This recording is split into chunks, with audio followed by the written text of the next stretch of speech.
There we go. All right. Evening, everyone. Welcome to the Southampton Housing Authority meeting. It is December 6th, 7 p.m. o'clock. We have a quorum tonight of Southampton Housing Authority members present.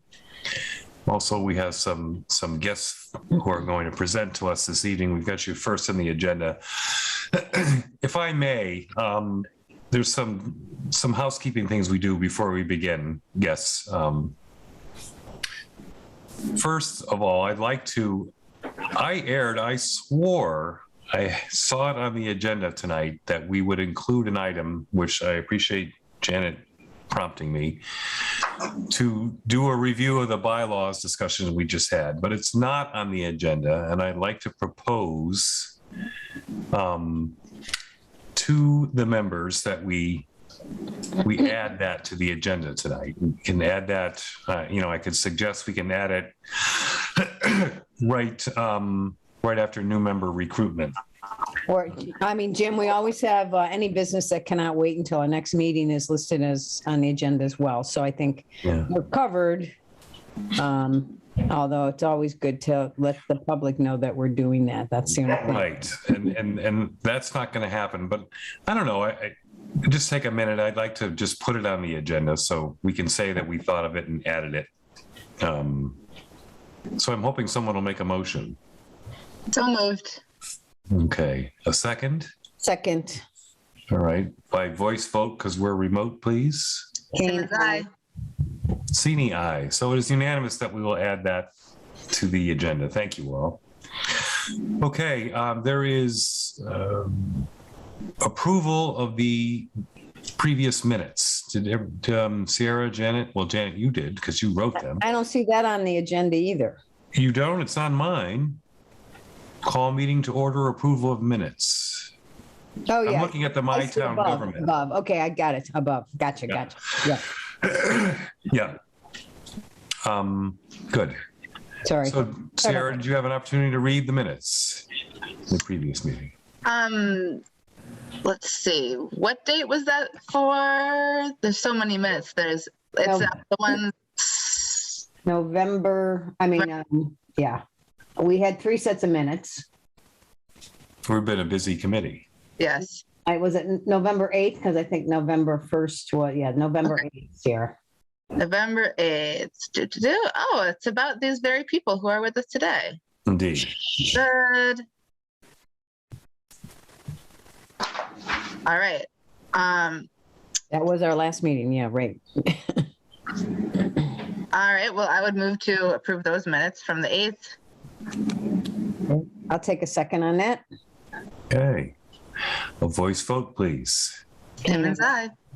Sini, aye. So again, unanimous. Good. All right.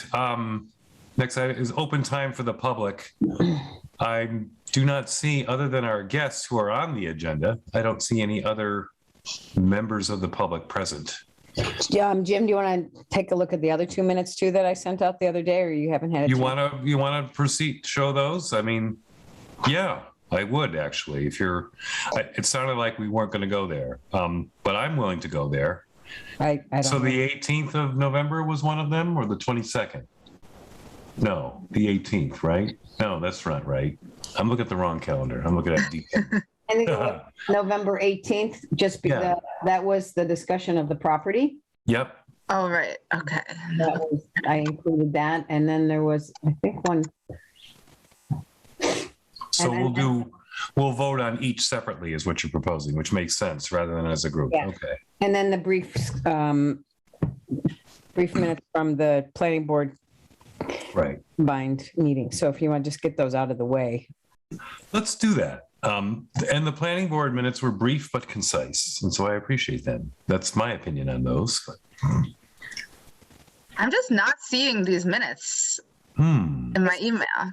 I sent them out. Let me see, Sarah. I sent them out a couple days ago. Sorry, gentlemen, we won't be long. All right. We're learning how the wheels of government move. Or don't. Slowly, creakily. This is not the thing you want to hold up as an example of how the wheels of government move. It Sierra, might actually be, if you want reality and not, you know, December 3rd, I sent both of them out together. The 23rd. 18th and the 1st Yes. on December 3rd. Are you sure it went to me? It looks like your email address at the top of it. Sierra.Simmons@gmail.com. No, it should be Sierra R. Simmons at gmail.com. How did I get a different email for you then? I don't know. Okay, then if you want to postpone those, I'll send them to you. Because I just Right. hit Sierra. I don't know how that's weird. That's weird. That would even give you another option. Yeah, okay. Right, and didn't give you an error message. But okay, so I say we're not going to be able to vote on those, so we can Right, okay, move on. move forward. Sorry about that. If you send them Or- now, I can check them over by the end of the meeting if you want to try to do that. But if not, we can just do it next time. That would be nice, yeah. If you're smarter than me, can multitask, great. All right, so seeing no individuals from the public, our first agenda item under new business, even though it's really not new anymore, it's newer, is the, I have it on the agenda, Mr. Cannon, to continue discussion of College Highway property proposal to include affordable units. And so we have Bob and Todd with us, and joining us is our select board liaison, Joy. Thank you for joining us. Hello, sorry I'm late. That's okay. We just, approved some minutes, and now we're ready to move on to our first agenda item, which is our presentation. So your timing is perfect. Perfect. All right. So Bob and Todd, take it away. Okay, so I guess we just were looking to dig a little deeper into what we had shown the board last time, and talk about the interest that may or may not be there from the community. We've done a lot more digging into numbers, and have some numbers come rolling in. And so we've got a handle on the task ahead of us, which is by no means small. This is very difficult thing to do. We believe it can be done, but not without an effort and a collaborative effort on all parts of the community's got to in that, the housing, your board's got to be with it, the CPA's got to be with it, or it can't really get done for cost. There's the road cost, the acquisition cost, the development cost, all of these things. And we now have numbers, which we did not have before, from the affordable numbers that are put to it by the state, and the 80% of the median family income in the greater Springfield area, which Southampton's a part of. Yes. Which kind of gives you a family of four is $65,000. And if you're 3 or 2, it's less than that. And some of the hurdles that we run into are like, okay, interest rates are low. It's easier to qualify people on lower interest rates as it is in higher. So you got a moving target on your back. So those are kind of things that are facing us, which we knew they would be there. We didn't have context to them because we didn't really have an idea of what the cost of the road was, nor the cost of the units, the housing units that would be being built. I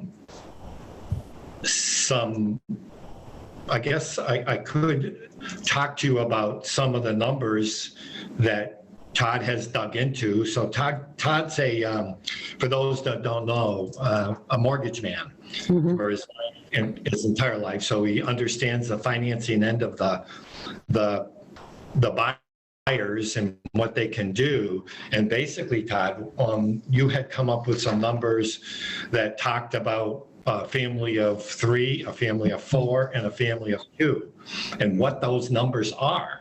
And Todd, you want to Yeah, I take can that away? summarize that for you. So, and you're probably all familiar with this, but there are certain parameters that affect the sales price that we can target in order to stay within the affordable housing arena. And those parameters are, we can only use 30% of the monthly income of those people who are eligible. So we start out, for example, Bob mentioned for a family of 3, the income limit is annually is $60,600. That's 80% of the area median income as defined by HUD.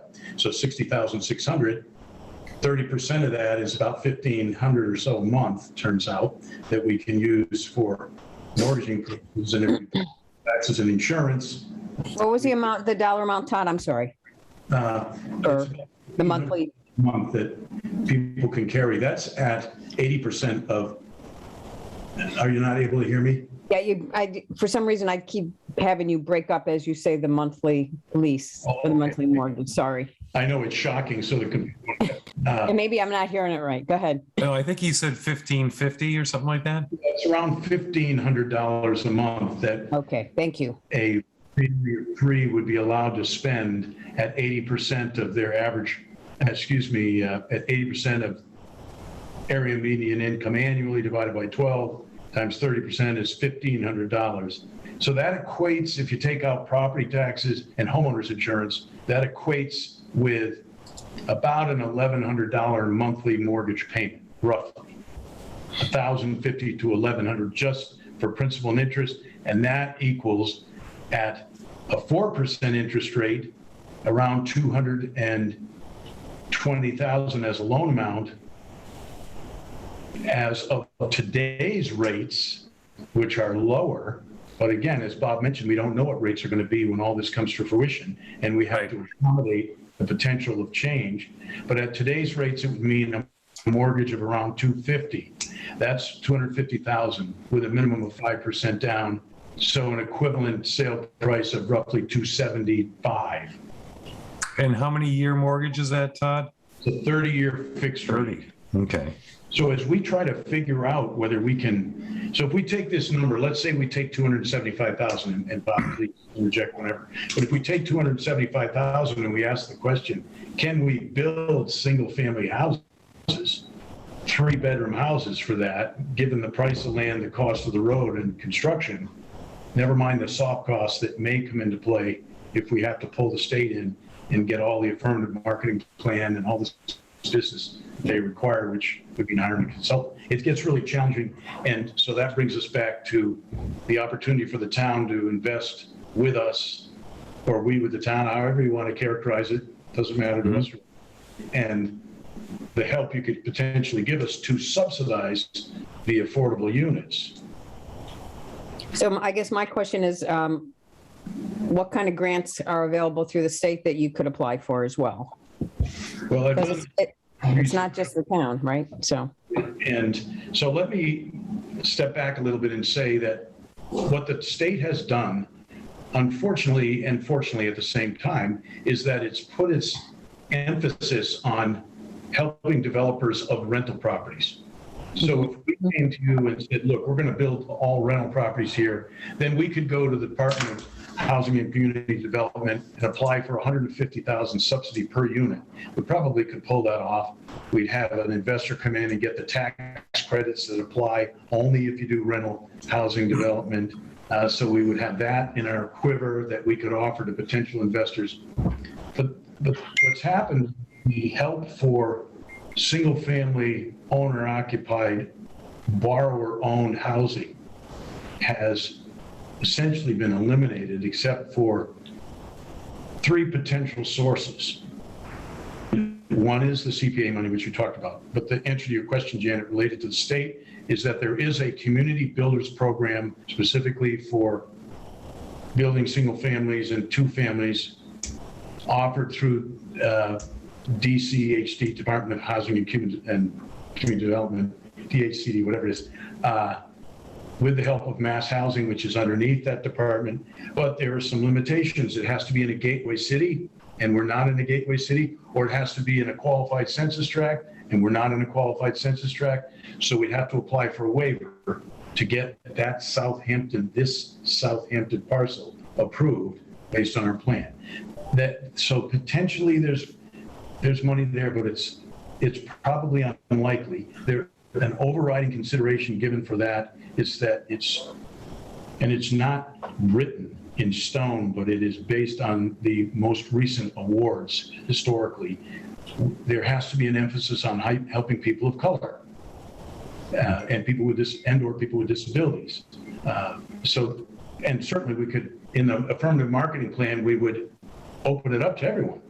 But again, that would be a challenge with that particular program. The other potential non-town source is Federal Home Loan Mortgage Bank. It's the regional bank for developers, and they will allow up to $650,000 as a grant per development. Now it's a challenging application process, but certainly we could attempt to get that too, and we would. One of the housing specialists I spoke to at Valley CDC, Laura Baker, said, look, the last few plans I've done, there were 8 to 10 funding sources, including the towns. So these can get really intricate, and we don't know the answer fully to your question, except those parameters have outlined. So can I interject at this point in time to give us a sense of reality here? So basically what happens is that the majority of the project is going to be at market-based housing. And that housing is the people who we're targeting are people just behind these people that are going to be at the lowest end. And these people have been shut out as well as these other people. You're talking about people who have been in the marketplace making offers on houses and not being able to get any because they have only 5% down or 10% down, and the sellers are selling to everybody with big down payments that beat the appraisal process because the prices are rising, and all prices of houses that are being sold today are higher than houses that sold yesterday. And of course, the model of appraising is based upon comparable sales. So my concern is that if we delve into this, we lose total control. It's controlled by the government. It's controlled by rules and regulations that don't really work. That's if we try to get if we try to go after the state money directly, that's when the imposition of these other parameters will kick in and make it more difficult. Not impossible, but not impossible. But the reality is that when we put this down on paper, we came up with 30 lots and potentially 41 units, which would include 11 duplex lots. So that gave a total of 41 units. We're hoping that you could get as many as 10 units into the affordable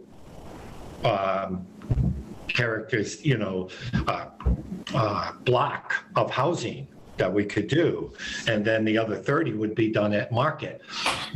So I can give you some context on this, and we think that the price of these houses at market rates would be somewhere between upper 3s and mid 4s.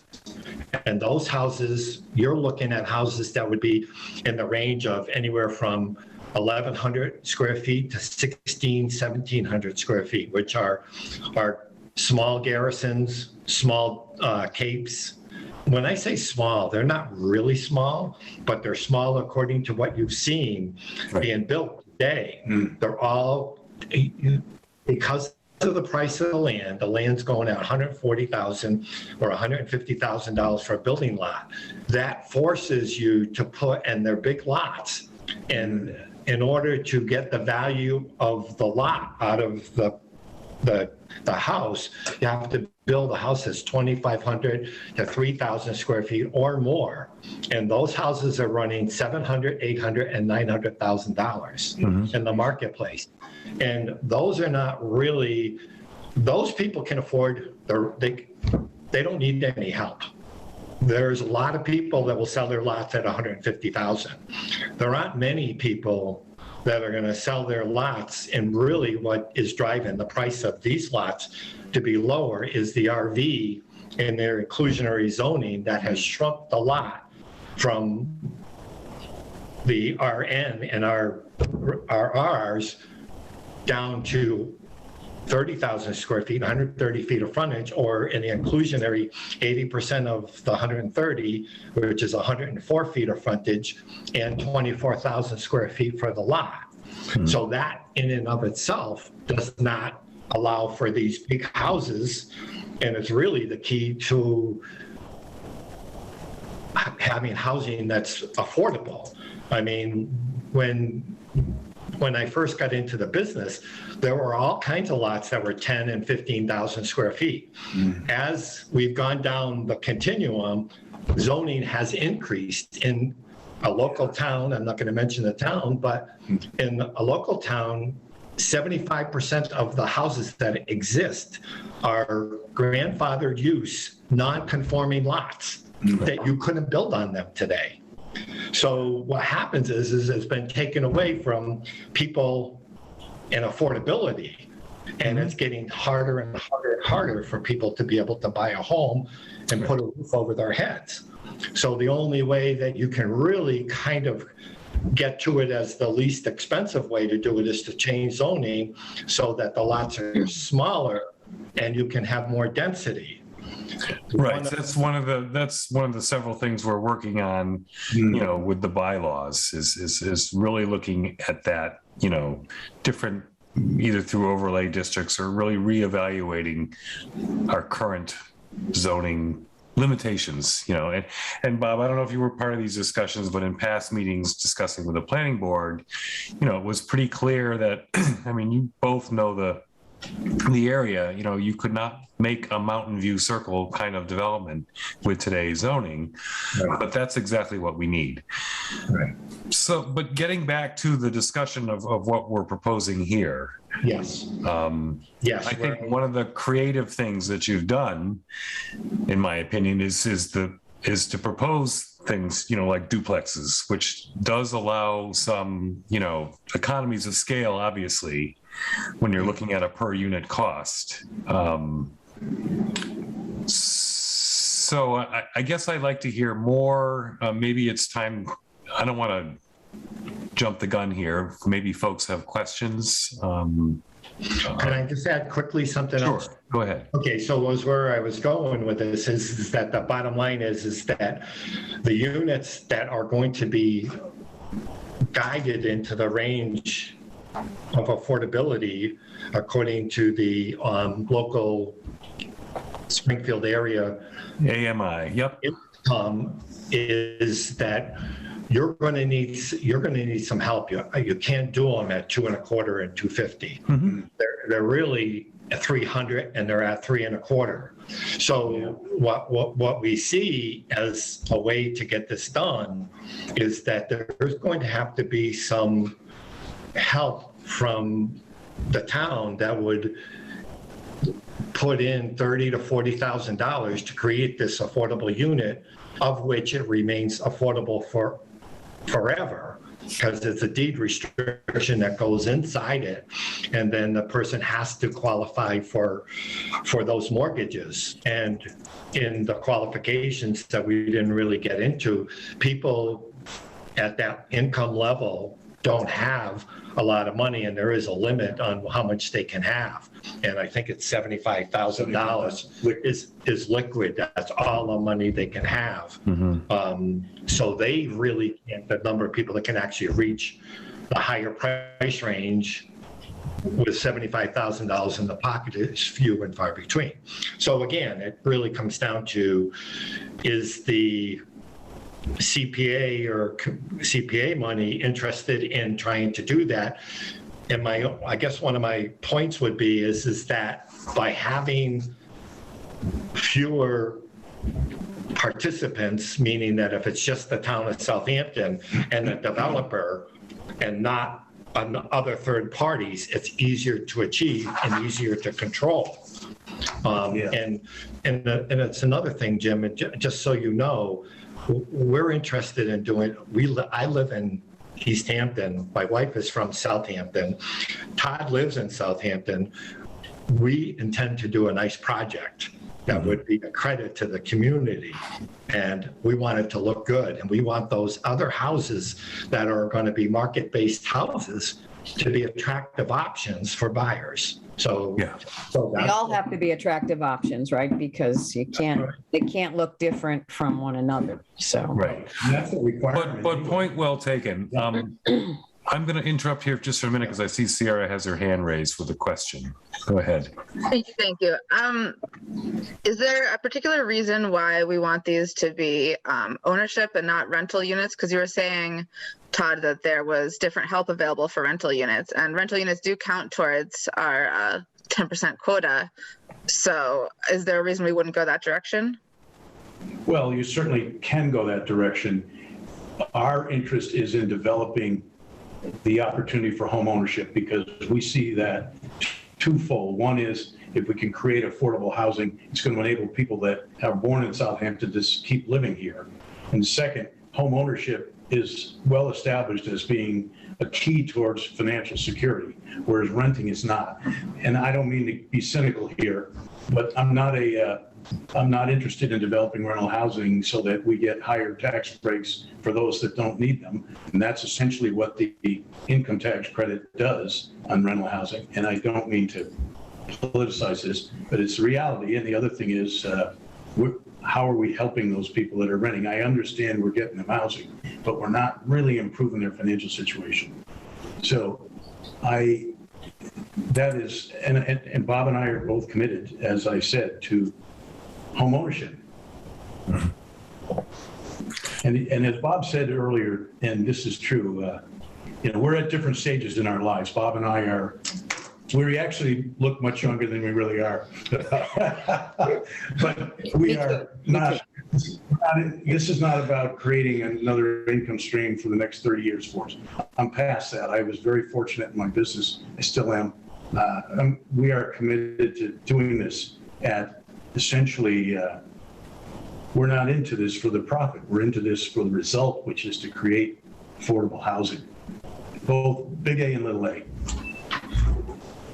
Sarah, does that answer your question? You're on mute. Yes. Yeah, okay. I see Janet has a question.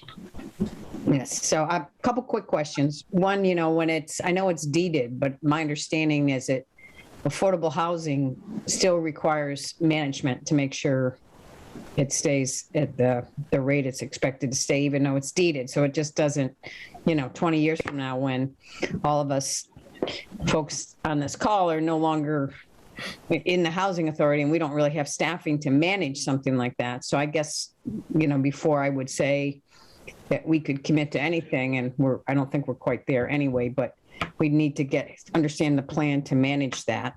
And the other question, the question that came up at our HPP, our production plan community meeting was, you put in 30 to 40 houses, and I know they're small, but what impact does that have on the community and the schools? And I think things that we have to consider.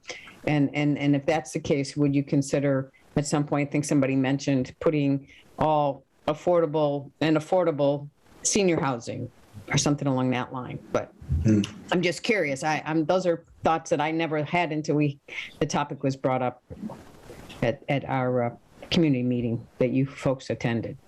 Okay, so go ahead about the. Well, the monitoring agency. You have to be a first-time First question has to do with the monitoring agency. Who's going to monitor the application and the continuation of the rules of affordability, for instance, on resale? This is where I've made some calls this week, and I talked with Valley CDC.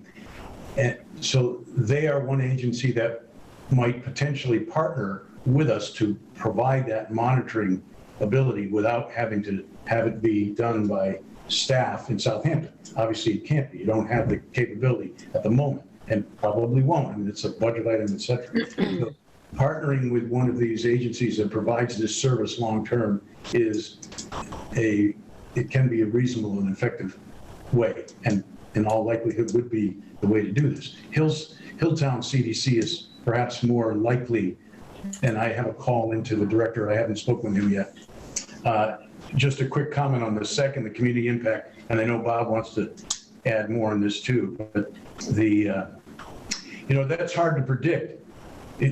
Meaning we're not going to have 100 kids all in grade 1 attending school a week after we close on this development. This development is going to be filled with all kinds of different people with different family compositions, different ages. My sense is that whatever impact it's going to have in terms of the school system is going to be spread out over a number of grades and is not going to be as impactful as the additional tax revenue will be that comes in from creating a viable housing area. And given that that's the primary source of revenue to the town anyway, I gather, residential property tax revenue, it would seem to me that that would be a positive impact. Bob, you may have more on that than I. Not a whole lot. I mean, I think the theme that somehow the school is going to be overrun or be strained, I think last time I checked, I saw a lot of houses and a lot of people from Holyoke and other towns have kids in the school systems because there are a lot of openings that are there to be filled. So, I mean, many of the people at times, and that goes up and down, and I know some families were in Holyoke, and then they would have young brothers and sisters come up, and the parents want them in Southampton schools, and unfortunately, there may not have been an opening, so they sell their house in Holyoke and they move to Southampton, which is part of the migration that goes in to try to get into the schools. So you're not talking, I mean, I heard the same thing when I did the gun farm, and there were 17 houses built on Pleasant Street and Gun Road, and they had there weren't any more than 2 or 3 kids in all 17 homes, and those were houses that were 2,500 to 3,000 square feet. So they didn't come with a whole bunch of kids. And if you think about the family unit, I was one of 5. I bet you everybody sitting there, and I know, Jim, you had brothers and sisters, but almost everybody had 4, 5, 6 kids.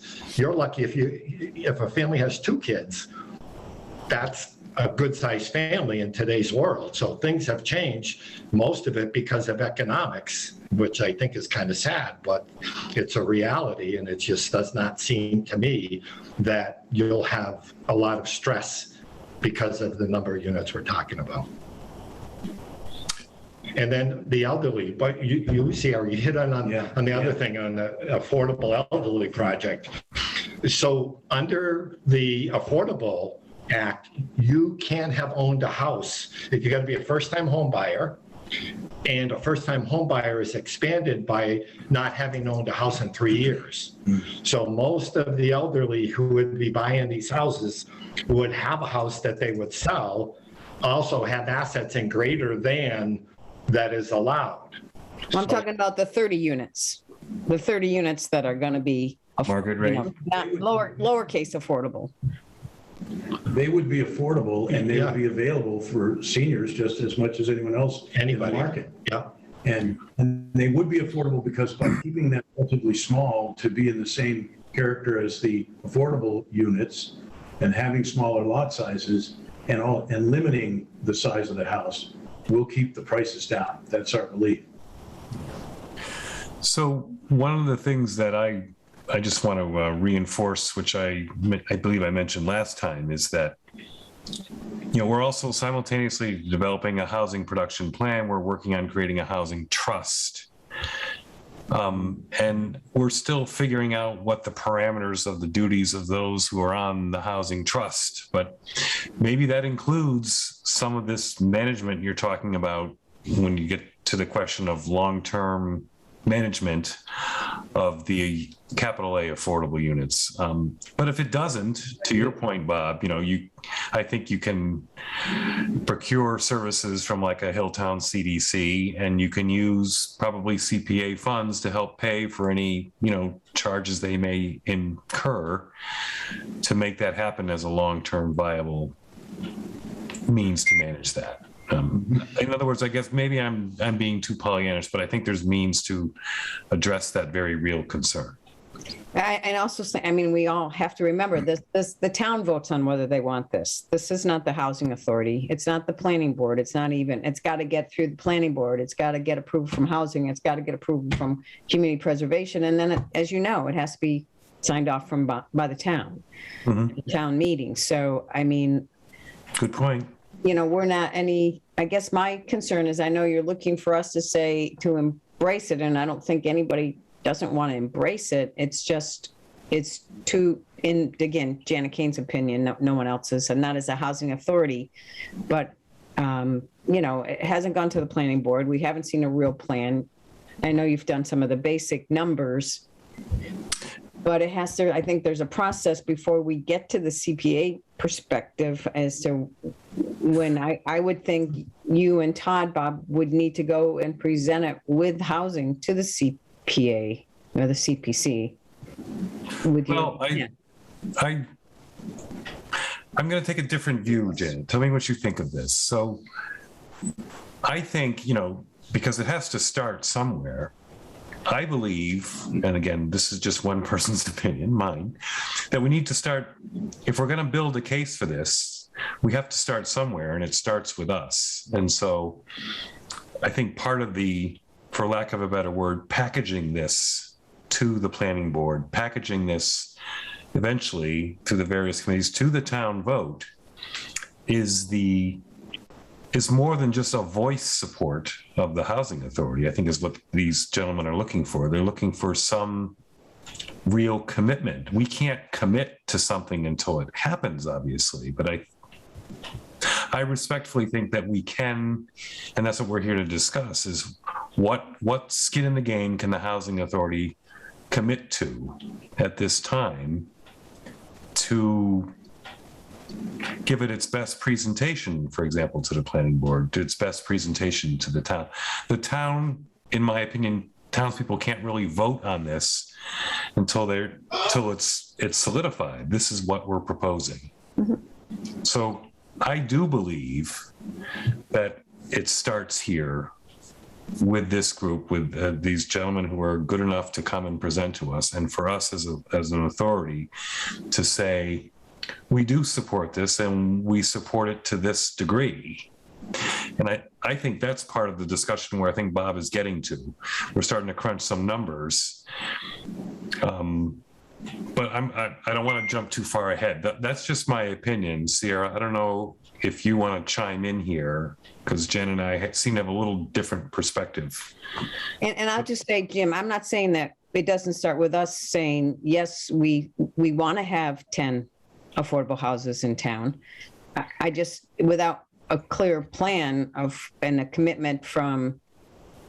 So for me, I guess I don't know where that balance is, and I won't cut Sierra off because I know. Yeah, well, I'll just so I can, I think, mark the, I don't want to say differences, Janet, different perspectives you and I may have, so Sierra can chime in, and Joy too, if she's anyone, obviously. But I'm thinking more than saying, yes, we'd like 10 units. Yes, we'd like 10 units. And this is the amount of money that we can, because we have, we can go to CPC and ask for funds, but they're earmarked for housing. I mean, they're budgeted in there.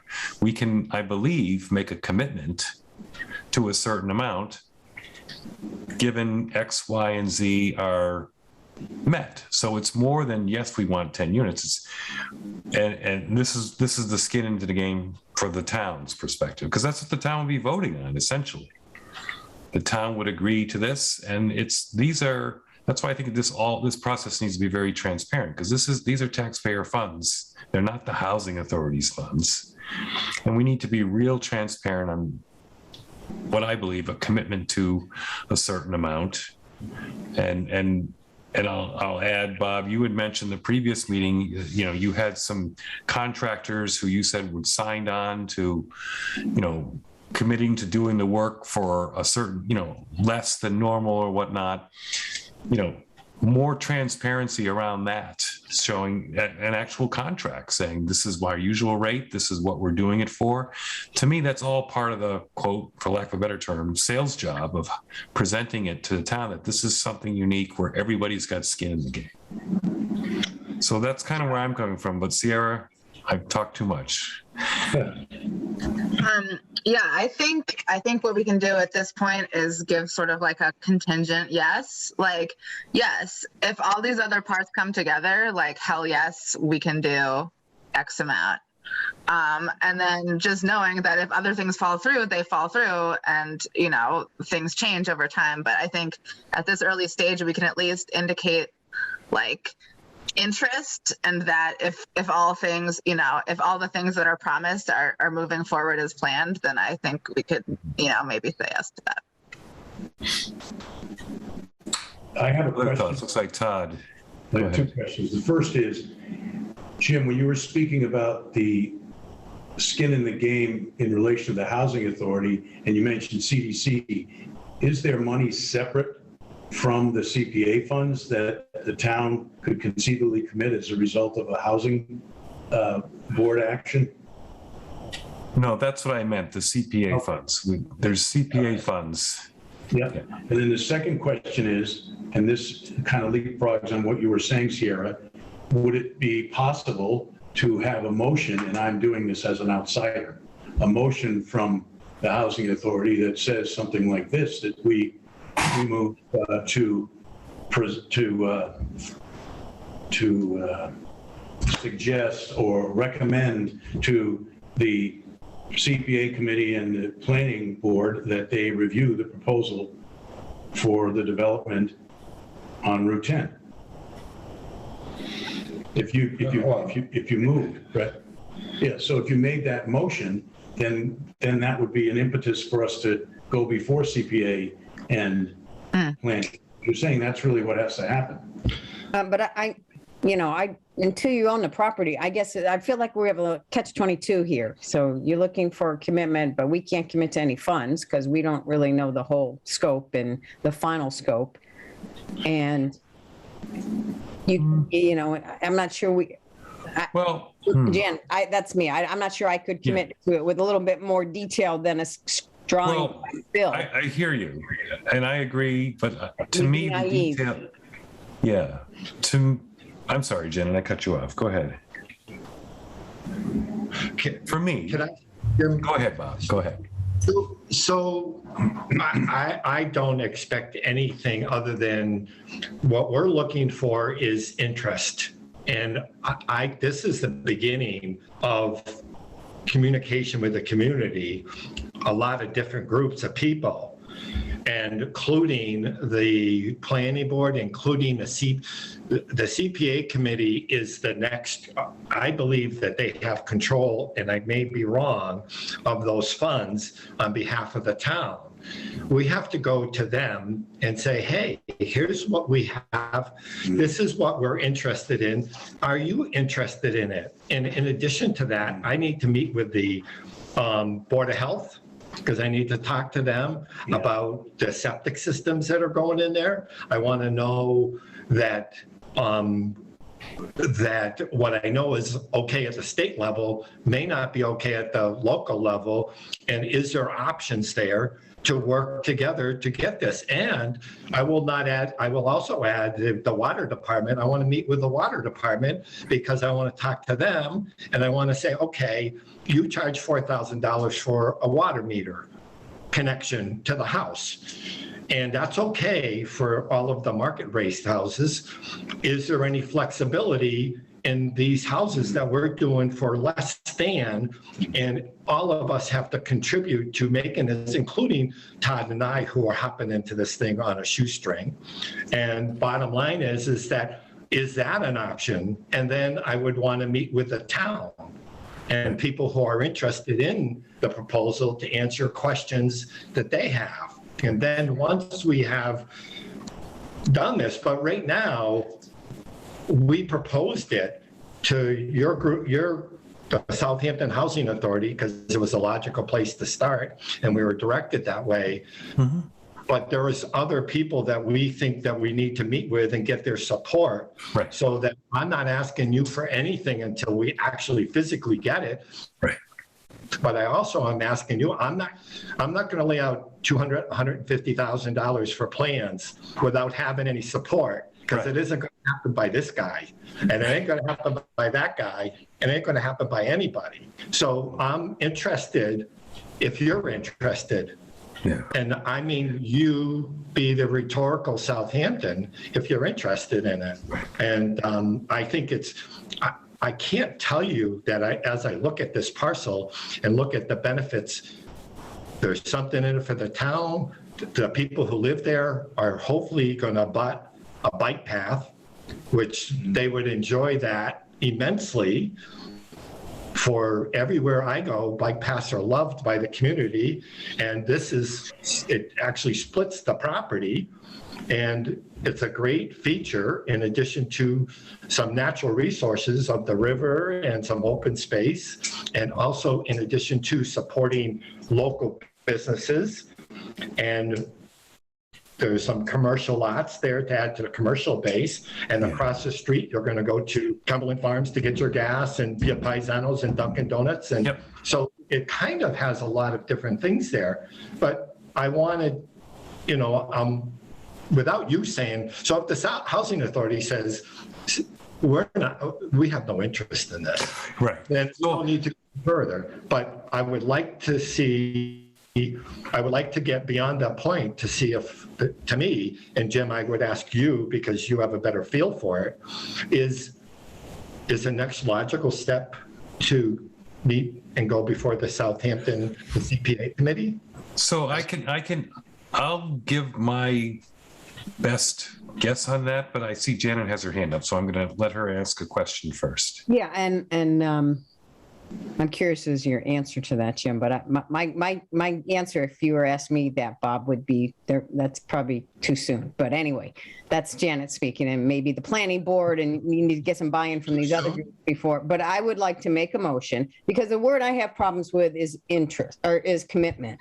I don't think we're in a position to commit. I think we as a Southampton Housing Authority have a strong interest in working collectively with you two and our other really critical departments in town that you mentioned, Bob. And hopefully, our strongest interest, I think, if we end up with 4 houses of affordable, we'll be really disappointed. And I know that's the minimum you'd have to build. So I know you keep throwing around 10. So I have a strong interest in pursuing this development to hopefully produce at least 10 affordable houses in Southampton in this location. I don't know if that's an official motion or not, but we can tweak it from there. Well, yeah. And I know Joy's hand's up too, so I'll come to you in just a second, Joy, but I just want to say, I think, the fact that we're talking about this is the second time you've been to our housing authority. We welcomed you back. There's clearly an interest in partnering with this effort going forward, where, the devil is in the details, as they say, and we start talking numbers. Right.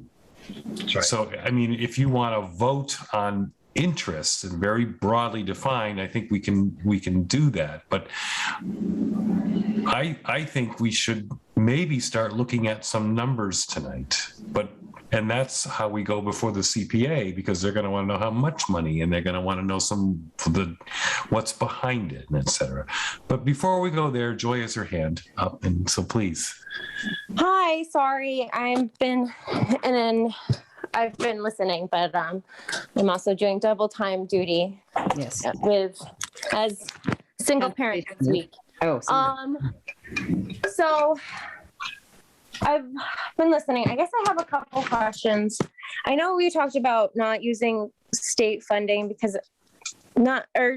the cons to using state funding. I also just want to throw that out there if anyone's looked into federal funding for anything like this, because this is a big project.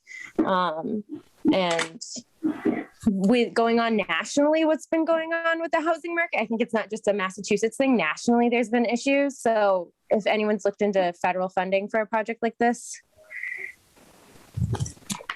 No, we have not. Okay. All right. So I just want to throw that out there too. And in regards to CPC, I would not approach CPC without a written plan. But I don't even think you can propose a project without a written plan. It has to be, you have to have numbers and really solidify. They're not going to, they'd be interested maybe in hearing about it, but they're not going to, it seems like a time waste, to be honest, to just go in front of them and be like, hey, this is what we're doing. What do you think about it? And they're going to be like, maybe, yeah, but you need to get, housing authority needs to make a formal motion to approve it and to support it, and we need to have a written plan. So that to me, it doesn't make sense to go to CPC. CPC isn't going to do anything with it if the housing authority is not like, yes, do this. So that is my take. I was on CPC, and unless I believe Sierra, you're the liaison to CPC. Yeah, unless you say, yes, we are on this, do this project, they're just gonna like put it to the wayside. In regards to, I'm trying to think, sorry. Yeah, so I think that, and you mentioned other projects in other places that were similarly situated. Is that correct? I heard earlier that there was different similarly situated projects that had different people helping to develop it. So I don't think it can all the money from the town can just help with this. And besides, putting it on you guys and the developers, I think there has to be some kind of nonprofit involved, whether it is Valley CDC or Wayfinders or Habitat for Humanity, who I called. I think we're going to have to get some kind of either nonprofit involvement with money from them or grants. But I'm super interested in this project, but I think the town isn't going to support it unless they know, like, really, what are you looking for? Are you looking, and is it a project that it's going to drain all of the housing CPA funds? Like, if it's a project that's draining all of the housing CPA funds, I don't think it's gonna, and there was, it's just the town and then you guys and the developers. I think the town's going to be like, yeah, but what other avenue, like, who else have you discussed this project with? Why are we the only ones putting all of this into it? Because as I talked to Habitat for Humanity, they said even if they're doing this project without the town's help, they would be required, and I think Janet mentioned this before, they would be required to put in those affordable housings by law. So yes, we want to help and we want to support it. We know it's really costly to do this kind of project, but I think that there has to be some kind of other avenue of funding besides just the town. So, Joy, if I could, just a couple points of clarification. Okay, please. Thank you. So, the current inclusionary zoning requires 10%, so it would be 4 units. What we're proposing here are 10. So there's a big difference.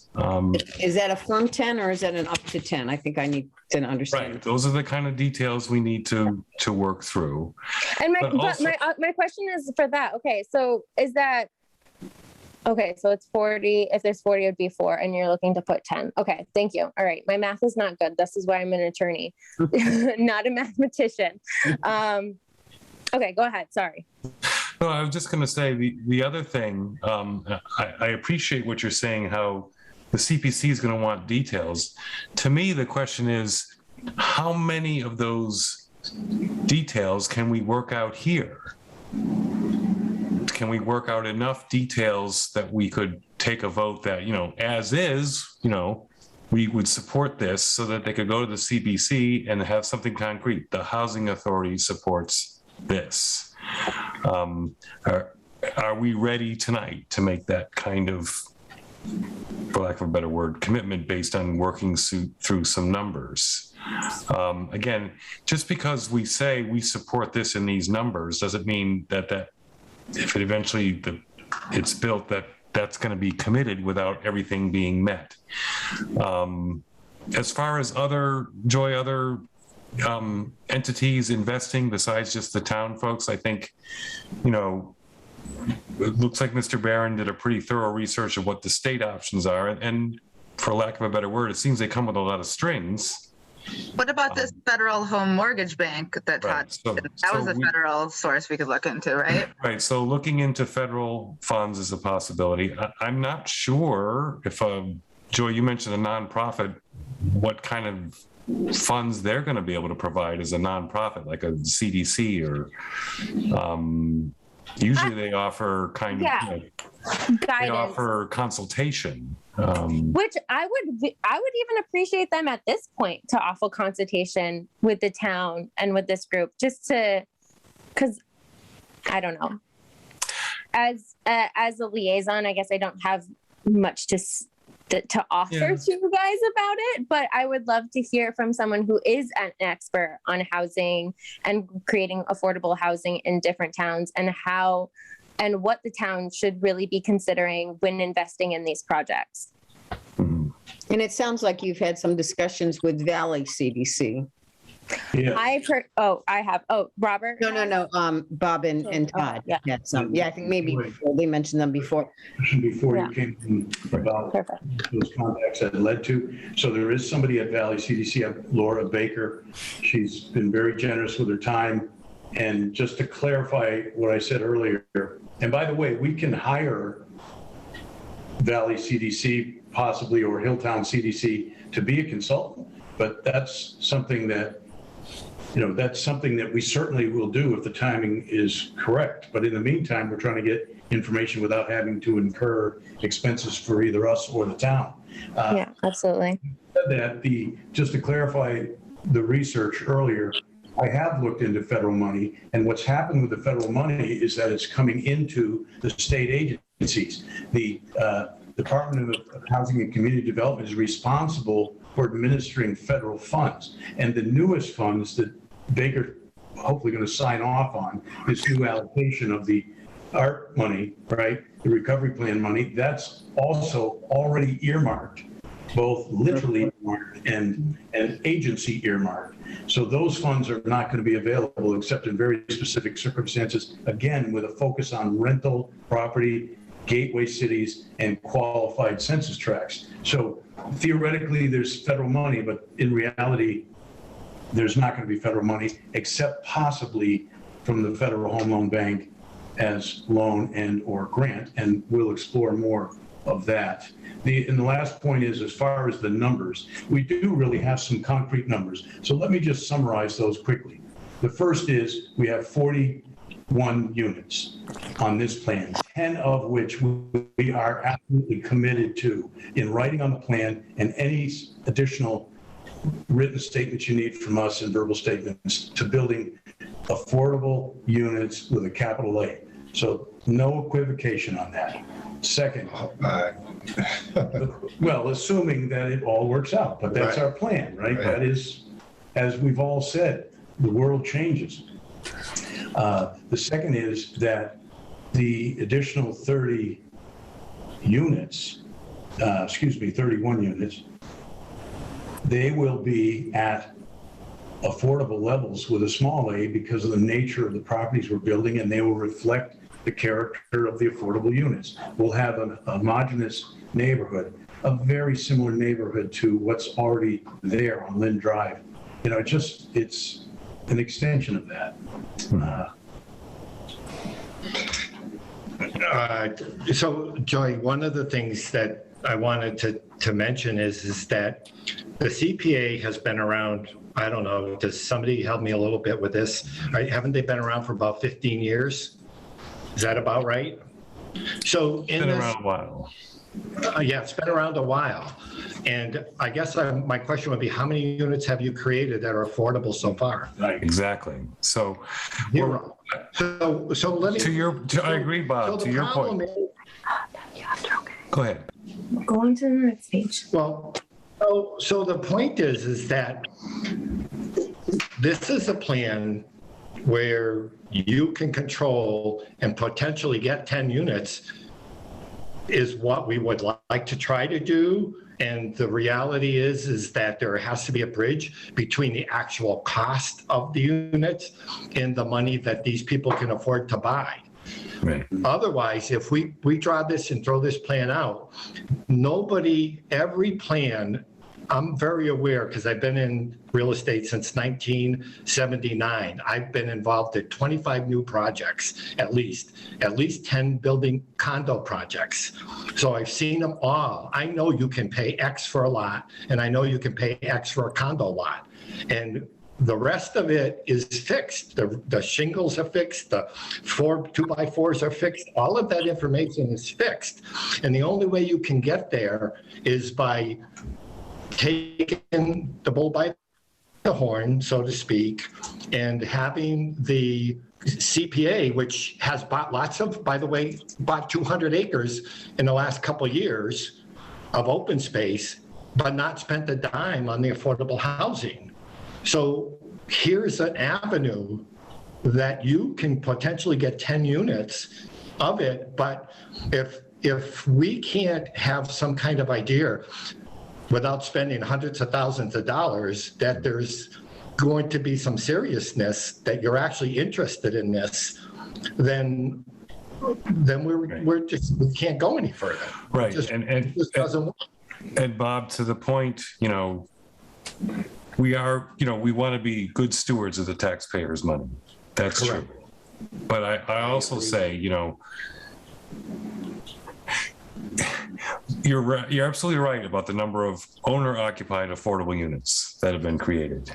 And so when we start worrying about, well, we don't want to spend all the money, what are we saving the money for?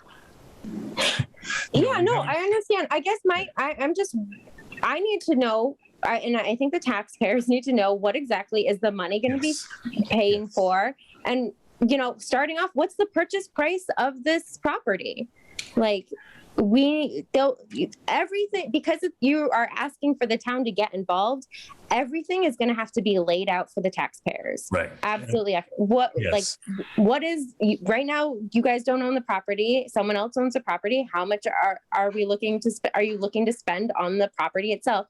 And then if we do, buy into this project, where exactly are the funds going? Are we helping to purchase that property? Are we helping to defray costs for the developers? Are we helping people with down payments? Like, where is this money going?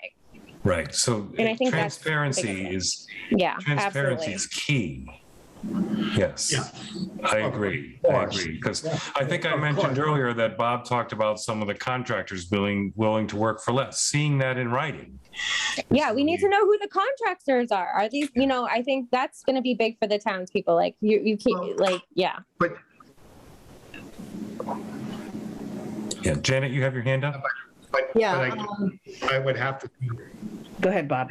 The people that I'm talking to are local people that have verbally given me their interest in participating, with the understanding that they would have the opportunity to work it on the other units that would be at market rate.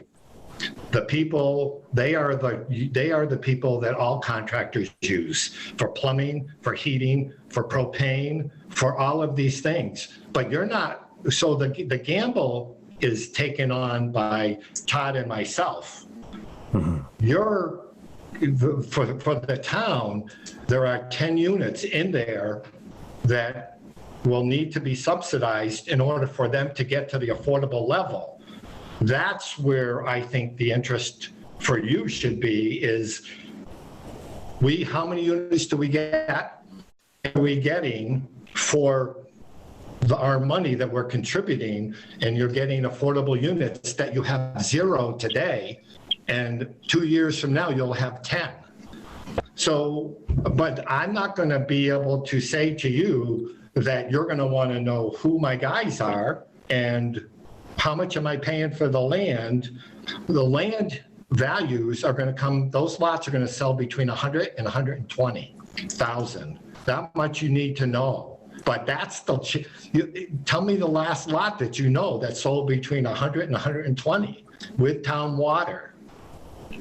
So bottom line is that they have to be affordable for the builders and developers. And we're not talking about one builder. I'm not a builder, and Todd's not a builder. We're talking about 4 or 5 different builders coming in doing 4 or 5 houses who have all experience doing this, but also have been in the housing market for a long time. And I don't want to kill that diversity and only have one builder with one style. I'd like to have 4 or 5 different builders who have to build something that's attractive to the market. So the market and the buyers will pay for it, and it will mix, it'll meet, and it'll have to look like it in the whole community of the 40 units, look attractive for them to go spend their money and live there. Right. So, I mean, bottom line is that all of that information, you're talking like you're going to spend the money, you're going to buy the money, you're going to control who gets there and who's going to build there. And that is a step that I can't go down because I'm going to be on the hook for the money. Not you, me. I don't think Joy was saying we need to approve who you're going to use to build. I don't, if that's your impression, and I can't speak for Joy, but I think just as both she and Jim said, the transparency is key. And I don't think the housing authority would be interested in helping you buy land without any guarantee with 10 units on it. So I would think our interest Absolutely. in purchasing and helping support those. We have to be at the planning board. Yeah, I mean, we don't want to help build the other units. We want to help build the 10 units. Right. And I guess when your comment about open space, so that wasn't an easy, and they had grants, matching grants, and that was a very detailed, it's not like CPC has said no to us when we've asked for money. We haven't asked for money because we haven't had a situation like this presented to us to give us a chance to spend it. This is not a group that wants to just not spend the money. I think we're all very motivated one way or another, rental or buy or whatever, or build. I mean, we want to make a difference, and you presented an opportunity for us to do that. But I do agree that the CPC doesn't deal in concepts. I mean, open space was not a concept. It's got to be, I mean, building pickleball courts was not a concept. And Bill knows that as well as anybody. You know, we had to go through a lot just to spend $115,000 to build pickleball courts, just to get that money from CPC. But I mean, and there's a lot of good discussion, a lot of perspectives, and maybe just showing the concept to them, you'd hear a lot of red flags that might go up that, you know, in advance we need to address. But I mean, if I were to say that Southampton Housing Authority strongly has a strong interest in pursuing this, and that I would strongly recommend that you meet with the planning board as an additional step. I mean, I don't know where that goes, but I mean, knowing that we said, yes, we'd be interested, and we need you to take that next step, or I don't know, Jim. Can I say something in regards to what Janet said in regards to open space? Also, the difference I think is with open space is a very transparent transaction. Someone has to put in like for the ones that I've seen, someone has put in an offer on a property that opened up. We saw how much was being spent on the land. We knew who the buyer was. Like, it is very like transparent about what money is flowing from where, from who, and dollar amount signs. And that's not really what we're seeing here. And I understand the limitations to why, because but people the taxpayers are going to want to know. And I haven't heard yet exactly how the money is going to be subsidizing the affordable housing. Is it in the materials? Is it in the purchase of the property? Like, that's exactly like what we need to know. I would need to know to support anything. Yeah, yeah. So you'll know what the cost of the house is, and then bottom line is that you'll know X number of dollars is going to reduce that house price to the affordable number that has to be in order to qualify for affordable housing. So that would be how we see that money being spent. So if it's 390 for a normal house that you build there, and you're looking for 275, we don't have 125,000 per house to shell out. Yeah, that wouldn't be where we go. For instance, you would look at a house, instead of 1,500, 1,600 square feet, you would build a house that would be 1,000 or 1,100 square feet. Right. And then we would be able to know that, okay, in order to build 10 houses, you have to have X number of dollars to be able to do that. And you have to build a house that's affordable to do in a range that will make it work for the affordable unit. So instead of, you're talking houses that are going to be in the 300, low 300s, likely, and the ones that are going to be around 400 are going to be, they're going to be bigger. They're going to be 1,600 square feet. Well, Todd said 275, so where'd we get to low 300s? Let me clarify that. That was the loan amount allowable. No, the loan amount was 220. The sale price was 275. All right, I said a couple things. One is at 4% as an interest rate, we're hedging into the future because we don't know where rates are going to go. Okay, So okay. at 2%, that results in a 220 loan amount and approximately 235 sale because of the 5% down payment. At current interest rates, it pushes it to 260 for a loan amount, 275 for a sale. That's with 5% down. That's to qualify for the affordable housing. So it wouldn't be the list price. The listing price wouldn't be 275, what you're saying. It's closer in the low 300s? It's going to be deed restricted. So not only will the resale be restricted, but the actual purchase price is restricted. So just to fine tune how CPA money would help, it would, in all likelihood, it would be used to help with acquisition, to drive the cost, to subsidize the cost of the purchase of the property. And we would have committed to building these 10 houses, and we would have determined that with the town's help to reduce the purchase cost, we can then take that money effectively as a subsidy to enable us to sell those houses at the affordable limit, even though they're going to cost us the market rate for building. So let me quantify that. Let's say it's 300 to build a house, market rate, no profit, and that's just an estimate. If we had 40,000 per house from CPA, that's 400,000, that's 10 houses. We can then have the buyers purchase them at 260 and meet the affordable housing requirements for eligibility. So effectively, the CPA's money drives the cost of the house down to the consumer and helps the developer complete the build. Can you get that on paper and send that to us? Yes, that's what we're okay. trying to gather. Because there's a difference between like us taking notes and like seeing it on like an actual like kind of proposal of what the funds are going to like, because the way you said it makes it so much like makes a lot of sense. And I just need to see it on paper.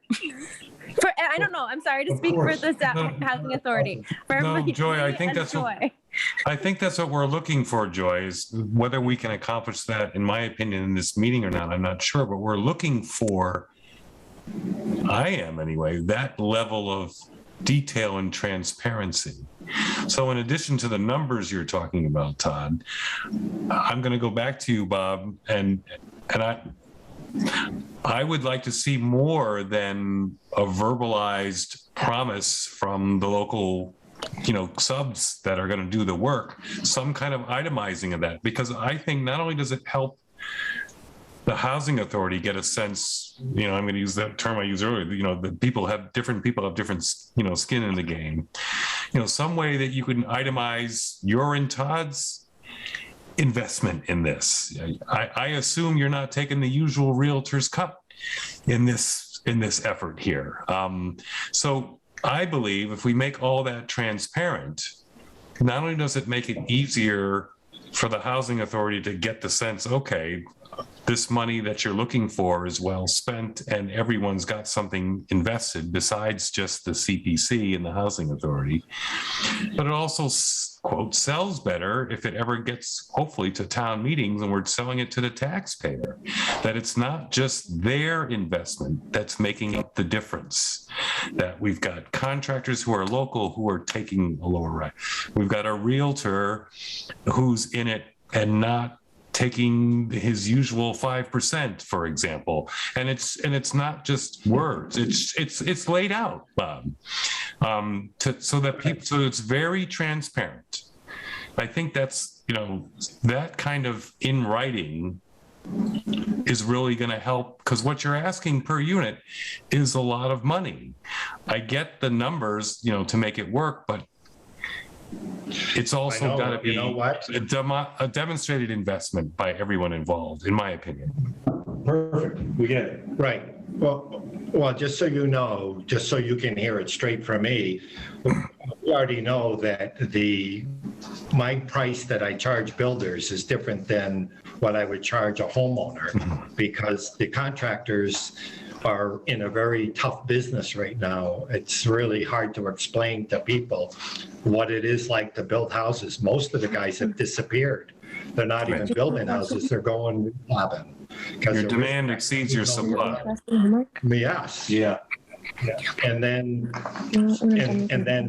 so you're talking about a lower fee for the regulars. For the Valley CDC, there would be 3%, of which I would have to offer something for other brokers should they participate as well. So that includes everything. So that would be how I would handle it from my end, because everybody's got to shave a little bit on the affordable units or they're not going to be affordable. In addition to that, the plumber's going to come in and he's going to do it 10% less. The electrician's going to come in, he's going to do it 10% less. The propane guy, he's going to come in and do it 10% less. I've worked with these guys.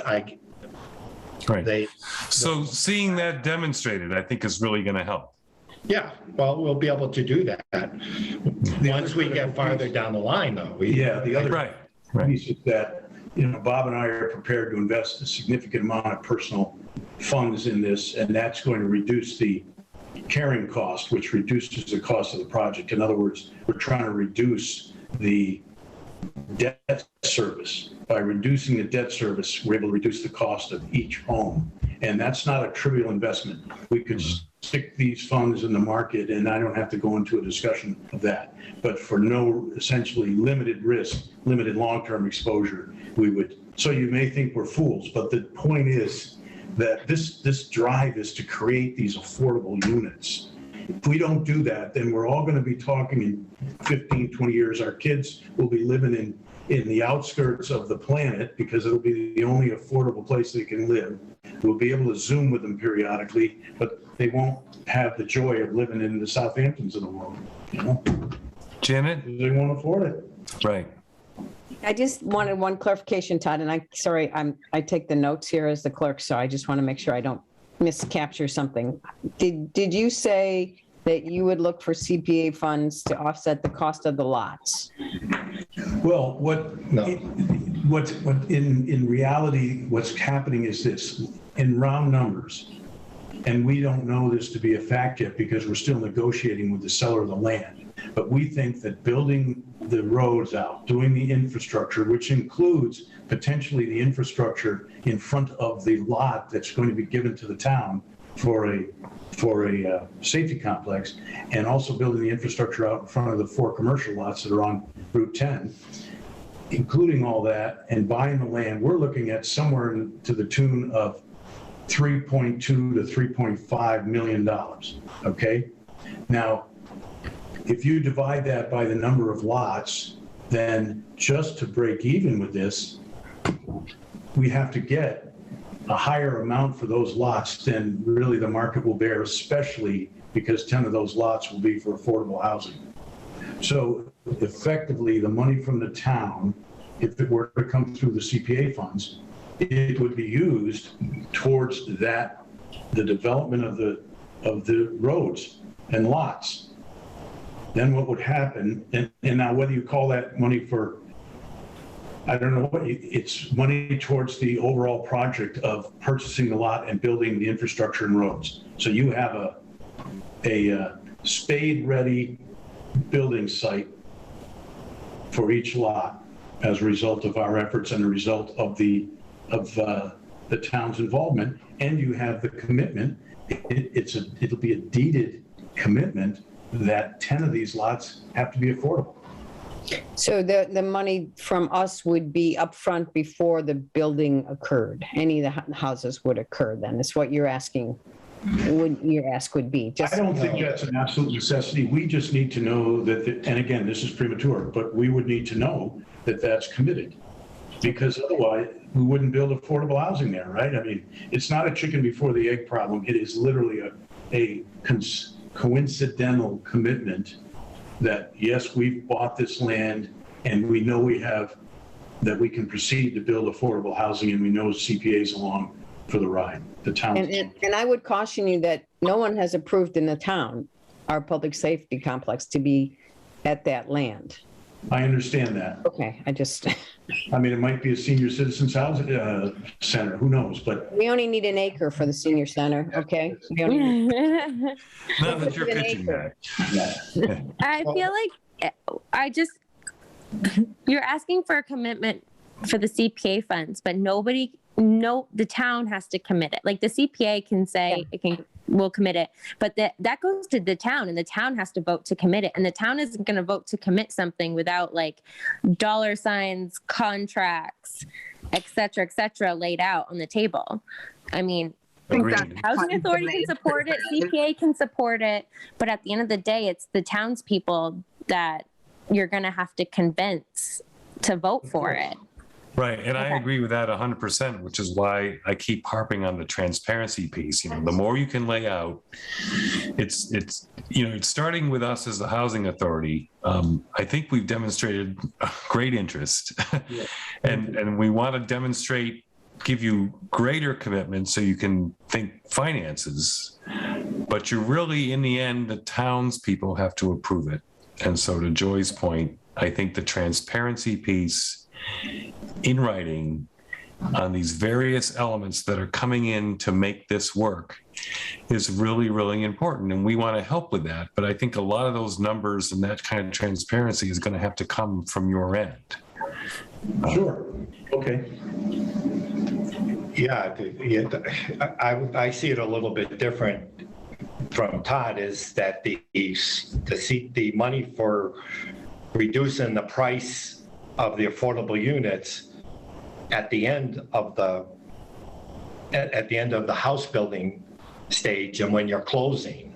So the money comes in at closing to reduce the price of the house to meet the requirements from the program itself, the affordable units. Yeah. And so none of it's spent until that point there. And then at that point, the deed restriction goes in. I don't see tremendous oversight of this, because it's already in the deed, and in the deed it'll say that the only increase in value of the property that the buyer buys is the consumer price index. So there'll have to be some figuring out when the person goes to sell the house what the house can be sold for, but it forever remains an affordable unit.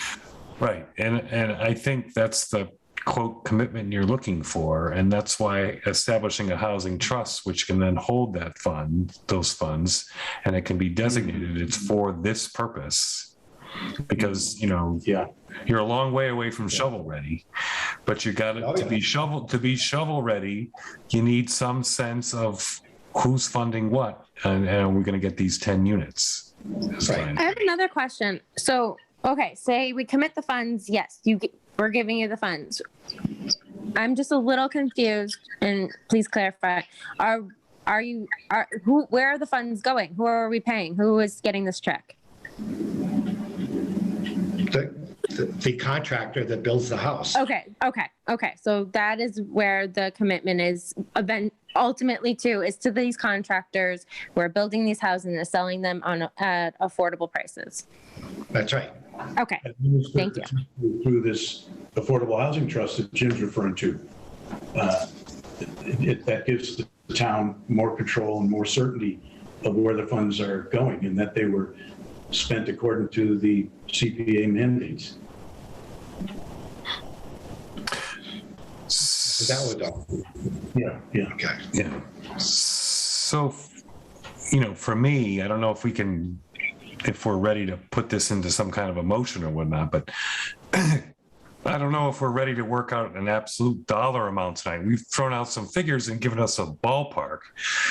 I heard 40,000 times 10, that's 400,000. I don't even know if we have that in the CPA, but That's a We do.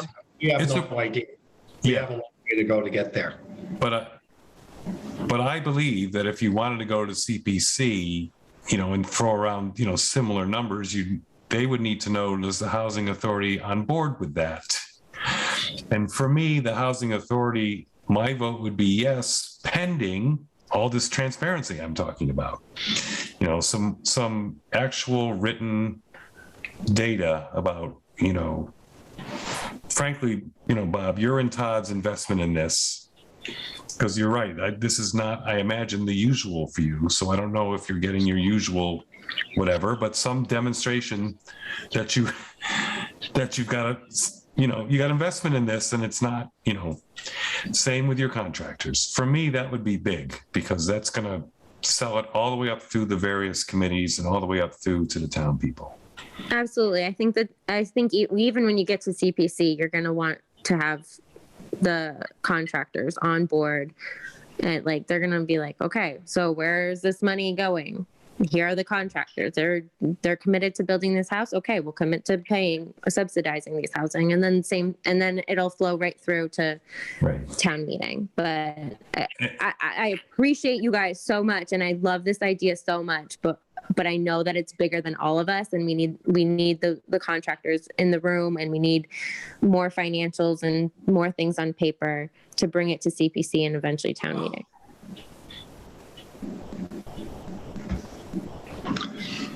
Yeah, you're cutting out a little bit, but yeah, everybody's got like I said from the beginning, it's going to take a collaborative effort on behalf of the people that know the business and do the business and invest in it, and the people that are going to oversee it, and the people that in the community as well. Mm-hmm. The community is investing tax money, and I expect them to hopefully support some housing that is a little different than what they've been getting. Yeah, but we want to make them want to support it. Go ahead, Sierra. I was going to suggest a motion as we're getting on to our hour and a half of talking about this. My motion suggestion, and we can change this, would be to say that Housing Authority is interested in pursuing this further. We are not opposed to using CPA funding if everything falls into place as we want it to. That's what I got. So I'm curious. I appreciate that, Sierra, and I'm thinking similar. Bob and Todd, when you came into this meeting tonight, is that what you were looking for? That degree of, or were you actually thinking we're going to come out of here with some hard numbers, or what's going to work for you guys to move this forward? Interest, an expression of interest and an opportunity to move it forward. Mm-hmm. So if you say to the CPA, these people are going to put together some hard numbers, they're going to come before you, that's great. If we can get on the calendar, and certainly in the interim, we can provide you with a, what is the term? It's a prospectus, in a sense, of what this is all going to mean, including what our investment would be and the expected return on our investment, which neither of us expect to be anything greater than probably zero. So, in other words, we have to keep these costs down.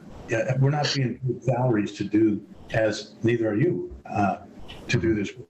So this is, we can do that. That's what our expectation was, Bob, right? That we get a positive indication of interest and support. Yeah, I guess, Jim, one of the things is that we're looking to see that, that there is interest and the community is interested. But I mean, I also know that I'm talking about to you, the Southampton Housing Authority. There is many other parts to that, which would also include, I would really be interested in sitting before the Community Preservation Act Committee and talking to them to see if they have the same interest that you have. And then beyond that point, I really want to talk to the Board of Public Works to see, can they, are they interested in it? And in addition to that, the Board of Health. Right. So what I suggest, so I think it needs to start somewhere, and it might as well start here. This is a logical place to start. So I think, Sierra's proposed motion essentially says, we are very interested. We are interested enough to, further discussions about committing funds pending, ongoing transparency of, what other commitments are. And you could take that and it would be public because of, we would post the minutes, but you could go to the CPA and say, look, the Housing Authority has supported this. Sierra would be at that meeting and she could voice that support. And that would be a great way to grease the skids for you to go to the CPA, in my opinion. So to me, I think some kind of a motion that codifies this a little bit. And Sierra's point, we've been talking about this for an hour and a half. I hope we can come out of this with something that says, that gives you what you need to move forward and our support of that. Could we add maybe to the motion and with the delivery of a more detailed in writing plan? That Sure. As discussed this evening from Bob and Todd? I mean, is that, because I wouldn't go to CPC without something more, us seeing something in writing that we can all agree to. That's again, me. I would like to add that to the motion. If possible. Yeah, could we also add, would it be helpful to add something like, we encourage them to continue through this process? Because if what you're looking for is like some impetus to go talk to different boards, like the planning board, CPAC or whatever, maybe we could add that element. So point of clarification though, I'm a little confused because Janet, what I'm hearing you say is you want to see something more in writing before we give this endorsement. And I think if that's what we're all looking for, then you don't go to the CPA yet till we meet again and see something more in writing. And can I just say, have you guys looked at the Cpc proposal form that you have to submit to CPC? Are you asking Bob and Todd? Because I've seen it. Yes, I'm asking Bob and Todd. Can they hear me? We're happy. I didn't know it existed. Yeah, it's on the town website. Right, Joy? I think it's on the website. Yes, I just pulled it up on my phone. Yeah. Yeah, and on there they ask like very specific questions that I think everyone here is alluding to, such as brief description of projects, the timeline, pictures and supporting documents. In addition, 3 quotes are requested. Estimated costs of the project, current available funds within your organization, source of the funds, requesting full or partial funds, how much will your organization be contributing? I mean, that's kind of the information you're going to have to give to CPC in order to get a commitment. So I think that's what the Housing Authority is also kind of looking for. I mean, they can't endorse. I understand what Janet's saying. She can't just endorse a project without seeing those numbers. Or this discussion that we just had in some kind of written format. And I think we talked about that, and I thought Todd said that wouldn't be a problem. So maybe I misunderstood that. Or maybe I just heard what I wanted to hear. I don't know. No, We'll have to take a look at it and see what it requires. So, this idea of you guys going to the CPC, are you thinking the first time you meet with them, you're going to be requesting the funds, or are you just going to meet with them, show up at a meeting, talk to them, just like sort of gauge interest the way you're doing now, and then come back later with the formal? Okay, so that's what I thought. So that's why I would say, like, I would be happy to move now to vote to move forward in that way. Nobody's committing to anything yet. No one is saying we're going to give them money. I don't see any real risk in that. So you're just at the conceptualizing. That's right. And that gives us some credo, so we hopefully get a meeting with CPC. Yeah, you can certainly, as a resident, Todd, request to be put on their next meeting agenda. You know, I mean, I certainly, nothing can prevent you from doing that. And again, I still feel that we need to request some of the details we discussed in writing, as Jim, you clearly said before. Right. Right. So what I'm hearing is that there's credence, Bob and Todd, to go before the CPC with just a concept, which is what you've done with us, and you're educating them. It's so that, and simultaneous to that, to then in the future go before them with a more specific request, and then you're starting to go for various other boards, is you create this written proposal. You use, I agree, I think you use the CPC format, but at our next housing authority meeting, you present it to us first. Okay. And so that we as a housing authority can say, yep, I think we can work with these numbers, we can support this, or no, we can't, or we need to tweak it a bit. And then you go back to CPC a second time, we're back, we're moving beyond concept, here's some more hard numbers. And if that all works well, then you're moving on to Board of Health, et cetera, et cetera. That's what I'm thinking. And at what point do you have to go to the planning board? Because I don't hear you mention the planning board very much, and I don't know if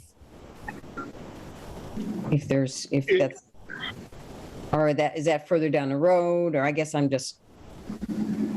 Yeah, well, I would say that, Janet, what we're looking for is if we meet with the CPC and we've met with a few other people and that all appears to be positive, okay, then we go drawn up by engineers and we move forward with a formal project that will entail.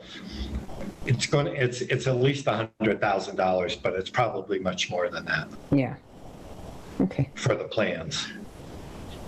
So, circling back to if we want a motion to say, to kind of codify our interest.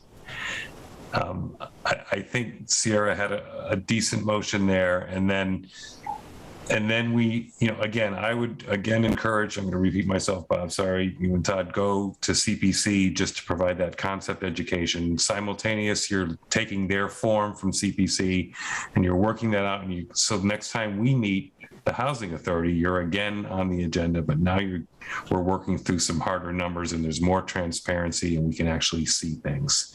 And that will then empower you to go back to CPC a second time with a real request. Does this all make sense to everyone who's on the call? How often do you meet, Sarah? I'm sorry. Go ahead, Bob. I just want to confirm, Janet, before a motion that it makes sense to everybody. How often do you meet, Sarah, the CPC? The CPC, well, the next meeting is actually on Wednesday, so it might be a little late to get into that game. Wow. So maybe you try it for the next one. I mean, it's the holidays. This is going to take years anyway. I don't think there's like a massive rush that it needs to happen at the next meeting. And then the meeting, I think CPC meets monthly unless we have like a dearth of information to talk about. So the next meeting will likely be January, but that won't be determined until this Wednesday at the end of this meeting. So point of clarification, it may not seem like a hurry for us, but I don't know about you folks, if you're thinking about a timeline, if this isn't moving fast enough because we meet monthly, I can't speak for CPC, but Bob we could and Todd, I'm sorry, Jim, to interrupt you. I would email Virginia Ahart, who is the chair of the CPC, and let her know that you have a proposal that you would like to get in front of them as soon as possible. And she's really, she will do her best. Virginia Earhart. Okay. Yeah, I'm sure it's on the town website too, her email address or the CPC email. She wants to see proposals. Let's put it that way. She likes when people come with proposals. So she will do her best to accommodate you guys, either at the next meeting or coming up with a meeting that can get you guys in front of them as soon as possible. And I just want to reiterate, Bob and Todd, that we meet monthly, but I don't want the wheels of government, the term used earlier, to be the barrier to this. If we need to meet in 2 weeks or whatever, I think you'll get that commitment to do that. Yeah, we're pretty good at pulling together quick ad hoc emergency meetings. Yep, we have to post it. It's got to be public and et cetera, but we're not rigid to the 1 month if it's not going to work for you guys. And Sierra, you can bring it up at the CPC meeting Wednesday, right? That they will be hearing from Bob and Todd and, but Yeah, for sure. Okay. I know with the holidays, Sierra, is there any chance that meeting can be at some time in the month of December? I realize Wednesday's too short, but is it possible that you would meet somewhere between now and the end of the year? It's not, you mean the CPC? Yes. It's not planned that we're going to. I don't know how the CPC works in terms of how willing they are to throw together quick meetings. But, if it really had to happen, as Joy said, it sounds like Virginia might be able to make that happen. But I know it's not planned before the end of December. Maybe you could ask them on Wednesday. and if you could have a Wednesday to do that, Bob, what Wednesday would you like to see a meeting? The following Wednesday, or a Wednesday between Christmas and New Year's, but the better off. So this Wednesday is the 8th, so that would be the 15th. Yeah, we may, About as late as you can go before you get to Christmas and stuff like that. so the 22nd would be too far along or too close to the holidays. Well, that not for us, because I'm used to working 7 days a week, Right. but I'm just thinking of people on the CPC. If you would ask them at Sierra, see if the next Wednesday or the following Wednesday. Now, is your concern that you guys aren't prepared to show up this Wednesday, or that you think they won't add you to the agenda for this Wednesday? It's too late to add them to the agenda. Yeah. Too late for Wednesday, the 8th. For Okay. Is there any way around that? Can you come as members of the public and just show up if you warn Virginia about it? I don't know if they can run the numbers that quick. they guess. definitely don't camera. I mean, if you wanted to do like a concept discussion with them, that might be appropriate for open time to the public, but not like a full presentation, because I think those are specific agenda items, presentations. But if you go there with just, hey, this is an idea, we're just getting a sense of your feeling and not asking for a motion or anything, maybe. But I would maybe suggest Sierra tonight, if you wanted, or I could email Virginia and CC Bob and Todd, or if we have your emails, and just email Virginia and say, this is what we discussed at our meeting. They would like to get on as soon as possible or address the CPC, as soon as possible. Can they just come to open time for the public just to have a quick, discussion, or can we get a special meeting on in the middle, sometime in December? I think the more people too, and like if you involve like Housing Authority and me on the email, will signal to her like this is a hot button topic. People are watching. All right, I could do that. Okay. Bob and Todd, can you put your emails in the chat? Is that possible for you? I don't see a chat here. Is there not a chat? I think they got rid of the chat because it's a government thing, and they can't. Do you want to just tell me your emails? You can send them also to, do you have them, Jim? Do you have Bob's email or no? I do not. Okay. Probably can find his work email, but. Can I text my email to someone? And we can text as well? Sure. You want to text it to me? Sure. All right. Is it okay to put my number on this public forum? Is that safe? Oh my gosh. Oh, God. Yeah. This is. You know what? Yeah, I have Bob's cell. Okay. So if Bob could text both your emails to me, Okay. And then Jim, I if you will can get them text to me, Sierra. and I will send the email. So Bob has your cell, right, Jim? He does. Yeah, I may have it too. He So should also have my cell too. Sierra, we will get you these emails. Yes. Okay. Yes. He should have my cell as well, Bob. And the meeting is a Zoom meeting on Wednesday, so. is that Yeah. all right. Okay, so folks, we've been at this for an hour and 45 minutes. Can I read a motion to see if we can? Yeah, I'd like to have a motion for all Okay. this work. I'd like to see something. All right. Let me read and Thank you. expand Very and, and see, the Southampton Housing Authority moves to, that they have interest in pursuing the building of this project further in discussion and of where the contributing funds will be used and a request for more details in the next Housing Authority meeting in writing. I think I need to clean that up a little bit. Is that too much?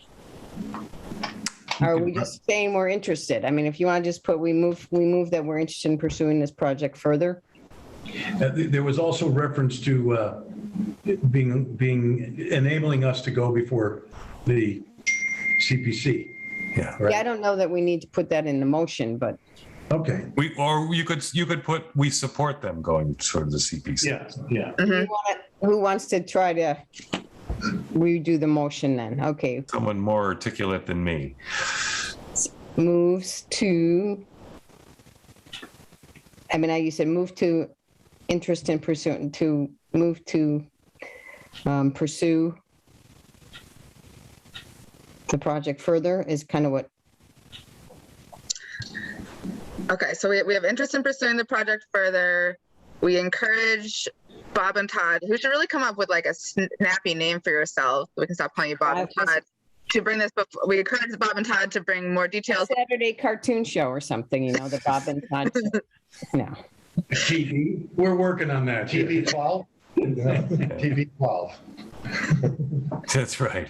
We encourage the Bob and Todd to discuss with community Yeah, to preservation. discuss further with CPC. Is that good enough? and we will continue discussions at our next Southampton, Yeah. looking forward to greater details at our next Southampton Yeah. Housing Authority meeting. I like that. I would make that motion. Does that give you gentlemen what you're looking for from tonight? Can we rank this first before we do that? That'd be great. That I'd like to sounds move great. forward. To discuss with CPC and continue with more written details at our next meeting. Housing Authority meeting will just be Yes. specific. The wheels of government. Okay. Would I'd you say- mind, once you got it there, Jen, and I appreciate that's not easy to do, reading the motion? Because it looks like you're going to put it forward. Okay, the Southampton Housing Authority moves to pursue the project further, encouraging Bob and Todd to discuss with Community Preservation Committee and to continue with more written detail at our next Southampton Housing Authority meeting. Sounds good to me. All right. Do I have a second? Who was the first? I guess I read it. That's You read my, it. I stole your motion, so now it's my motion, Sarah. That's cool. She I wrote it second down, so she gets to steal our it. motion. Okay. Let's have a voice vote, please, with name. Simmons, aye. Kane, I. Sini, aye. Well, gentlemen, it's nearly 2 hours worth of work, but it is unanimous. Thanks for your time. We really Yeah, thank appreciate you. you. Thank you. Thank you, guys. We appreciate your investment too. Let's keep this going. Okay, sounds good. Thank And make sure you send your email addresses to Jim and or Joy. Yeah. Fix that. You have Jim Sini's cell. Yes. So, Yes. Yeah, you gave me your cell number. You're in trouble. That's right. It's my work cell number, so you're in trouble. So go ahead and send me both of your emails, and I'll get them to Sierra.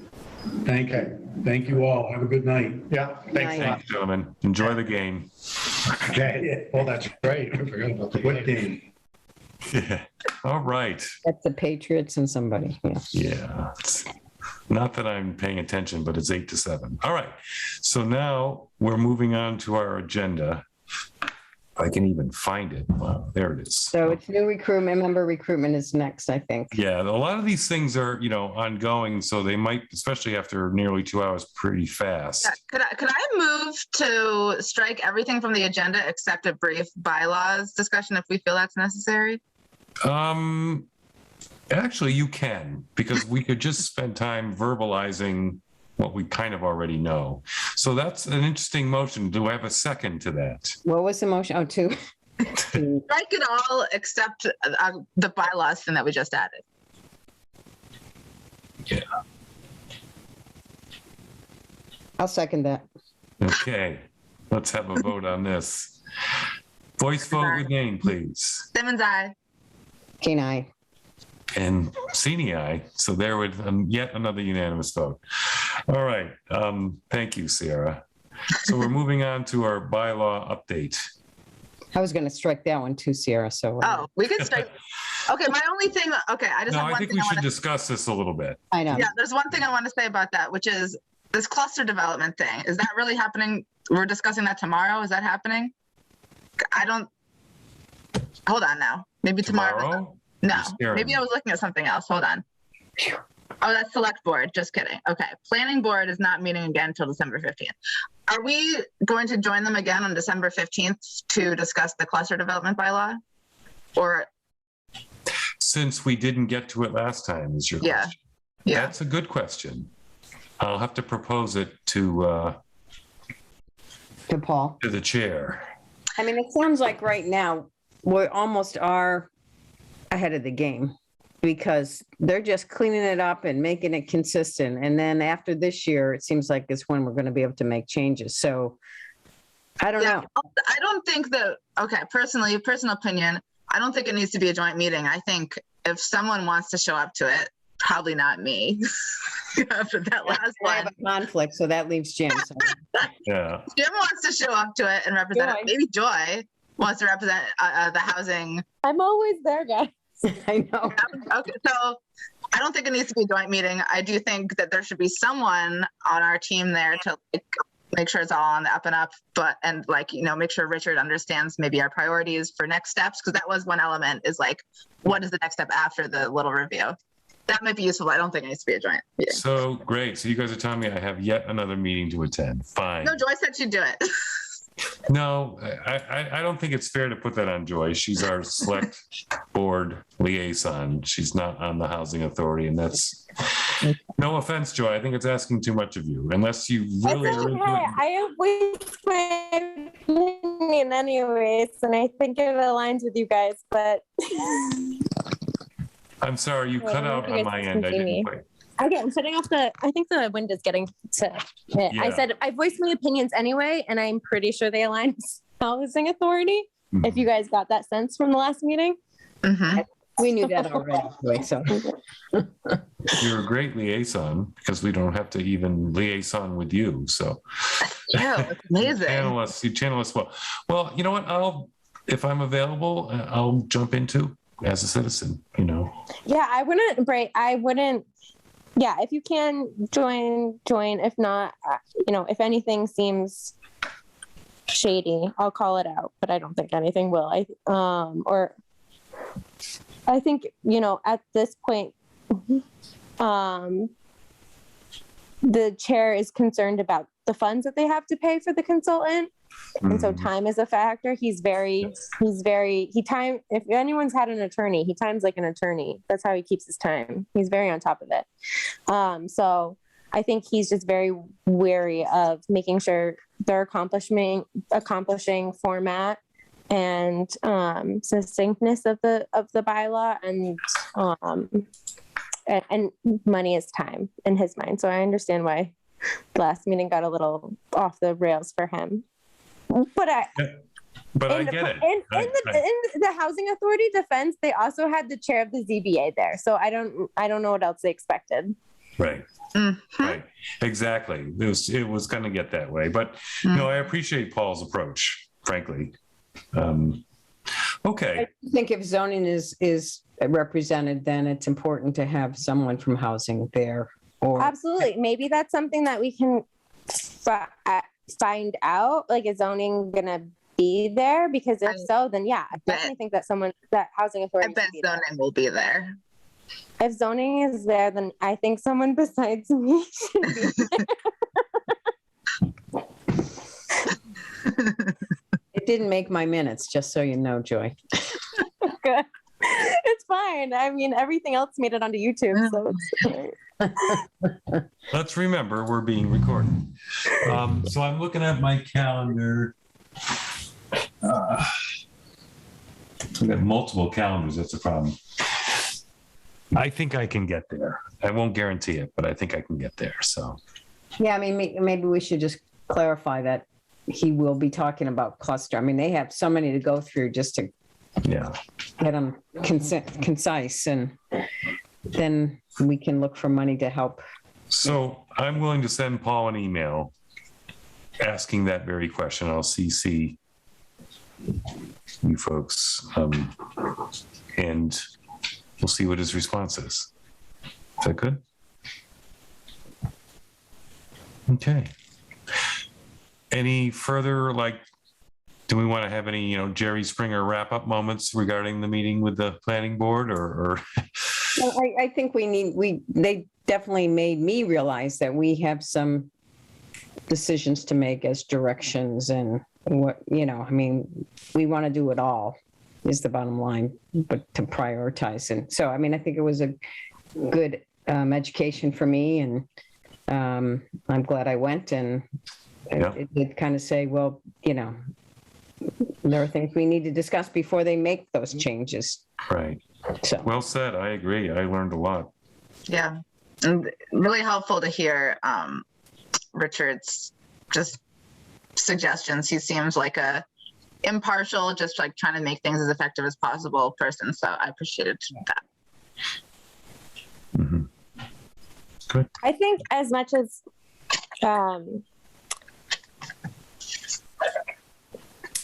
I think that I came out of that meeting of okay, maybe a housing trust is something that appeals to everyone, and that could be an easy win. I came out of that meeting with that. Yeah, they made it sound like it's housing trust. Yeah, you just throw that together. It's okay, you just need a volunteer board of 10 people. How good luck finding it. But no, I do think I agree that it is something that felt like an easy one. And I think we should make a goal of getting that on the next annual town meeting. That's a good idea. Yes. Didn't I say that? That was something. Yeah. Yeah, we should. That'd be awesome. So Joy, if you're prioritizing your initiatives for this year, I know you will represent us as, let's put a housing trust on one of the top things for the select board to address this year. Mm-hmm. Yes. Overall, my two goals for my term are housing trust and maybe 2 inches closer to town sewer. Those are my two goals. Well, we can get the trust done. Yeah, we can get the trust done. I just need to sit down and figure out where legally we need to turn my head. Maybe that's a discussion I have with Valley CDC. I know that they can be helpful with that, I think. So. Or mass housing. Yeah. MHP is really good for that too. So. Yeah. Okay. Everyone feeling good about where we're at right now? Yeah, we're at the end, right? Well, if we struck everything, does that mean we also struck the, any business that cannot wait until next meeting? We're really ready to move on to scheduled next meeting? Okay. To it.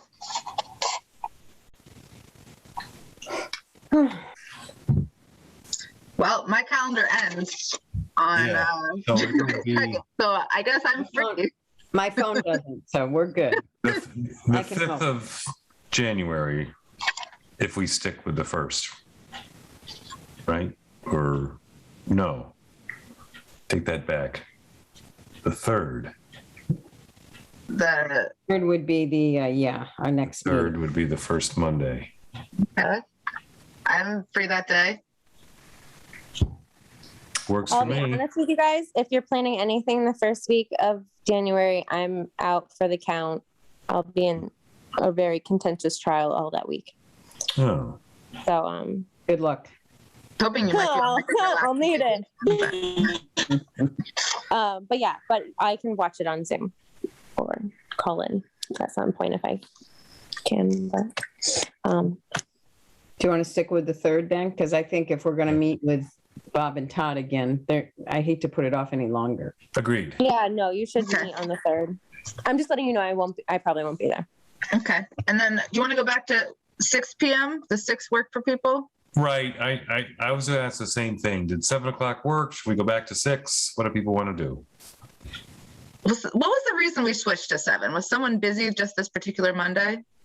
Yeah, at the last meeting, Jim, it sounded like you had a conflict earlier and you asked for it to be at 7, I thought. Yeah, which Okay. the conflict never materialized. So I like 6 better. like 6, yeah. Gets you so you're not working into the late night. Yeah. I'm good with 6. Janet, I'm whenever you guys want to meet, I'm amenable. So Awesome. 6 o'clock it is then. 6 p.m. on the 3rd in my calendar. okay. I Okay. make a motion to adjourn. I was waiting for that. Heartily Second. seconded. Okay. Voice vote with names, please. Simmons, aye. Kane, aye. CDI. And again, for like the 20th time tonight, it's unanimous. Good Woo. thing because there's only 3 of us. Good night. Thank guys. you all. Thank you all for being so all your awesome. hard work. You guys are amazing. Likewise. You are. We're trying. Yeah, Joy. Really Bye. appreciate your investment, Joy. Thank you. I appreciate you guys. Have a great night.